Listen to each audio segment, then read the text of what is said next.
সকলকে জানাই নবদ্বীপ রাজযাত্রার প্রীতি শুভেচ্ছা ও অভিনন্দন। আগে বাজনার আওয়াজটা শোনা যাক, পরে আমার ভয়েসটা।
পুরো যুবদল ক্লাব থেকে শুরু করে যাওয়া একদম শেষ প্রান্ত পর্যন্ত।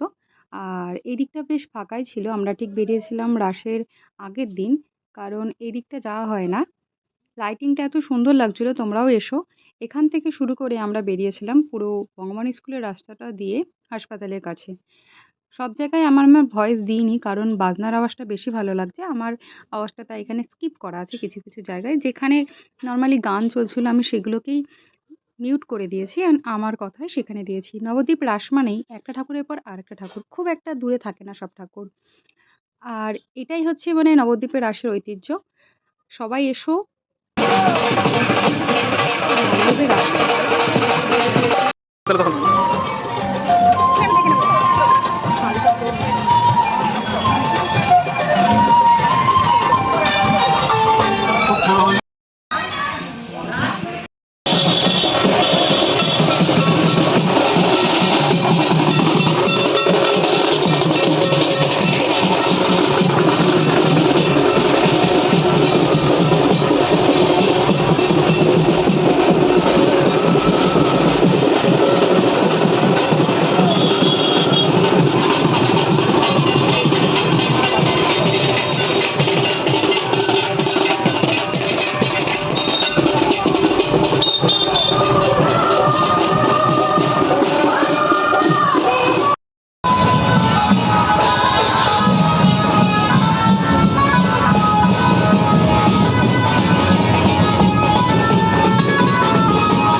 ঠিক প্রতাপনগর থেকে আবার আমরা গেলাম পশু হাসপাতালের রাস্তা দিয়ে।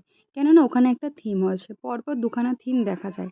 এর আগেই যেহেতু আমি পোস্ট করেছিলাম তারাপীঠের ভিডিওটা, তাই এখানে আর তারাপীঠের ভিডিওটা দিইনি, তার জন্য লাইনে দাঁড়িয়েছিলাম, ছোট্ট একটা ভিডিও করেছিলাম। কিন্তু তার অপোজিটেই মানে সেই রাস্তাটার অপোজিটে হান্টেড একটা থিম হয়েছে, কিন্তু এতটা লাইন থাকায় আমরা দেখলাম এতটা লাইন, কিন্তু আর দাঁড়াইনি, রিটার্ন চলে আসি। এই দেখো সেই যাচ্ছি। তারপরে একটা কাকুর সাথে দেখা হয়, মানে দেখা হয় বলতে ওখানে ঝালমুড়ি বিক্রি করছিল, ওনার কাছ থেকে ঝালমুড়ি খাই। কিন্তু দেখো উনি দেখার চেষ্টা করছে যে কোনোভাবে একটু হলেও দেখা যায় নাকি লুকিয়ে লুকিয়ে। যাই হোক, দেখা তো যাবেই না।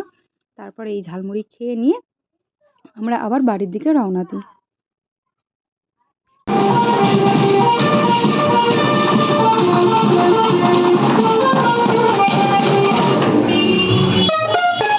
বাজনাটা কিন্তু একটা আবেগ, এত ভালো লাগে, এমনি হাত নাচতে আরম্ভ করে দেয়। যাই হোক, আমরা 4 জন বেরিয়েছিলাম, আমি, জগো, মান্তু আর সায়নী মিলে।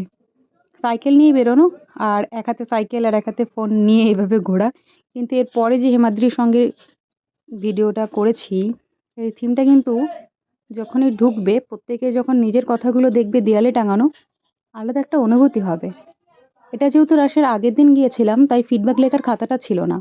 পরের দিন আমি আবার গেছিলাম, তাই ফিডব্যাক লেখার একটা খাতা ছিল। তোমরা তোমাদের ফিডব্যাক সেখানে লিখতে পারবে। কিন্তু কিছু কিছু অবুঝ না কি বুঝ জানি না, তারা তার মধ্যে অনেক হাসি ঠাট্টার মজার কথা লিখে এসছে। হাসি পেলেও কথাটা কিন্তু হাসির নয়, কেননা যে থিমটা করেছে তার প্রসঙ্গটা কিন্তু আলাদা। তাই নিজস্ব বক্তব্য রাখতে গিয়ে, নিজস্ব মতামত রাখতে গিয়ে এমন কিছু করা উচিত না যা থিমটার জন্য সুইটেবল নয়, বা থিমটা যার জন্য করেছে তার সাথে প্রযোজ্য নয়। সবাই ভালো থাকবে, সুস্থ থাকবে। এই থিমটা হয়তো সকলের মন কাড়বে। কারণ বয়সটার সাথে এই থিমটার অনেক মিল, মানে অনেক না, পুরোটাই মিল। আবারও বলছি, সবাই ভালো থেকো, সুস্থ থেকো, রাস ভালো করে কাটাও, অনেক অনেক ঠাকুর দেখো, অনেক আনন্দ করো, সব ভালো হোক।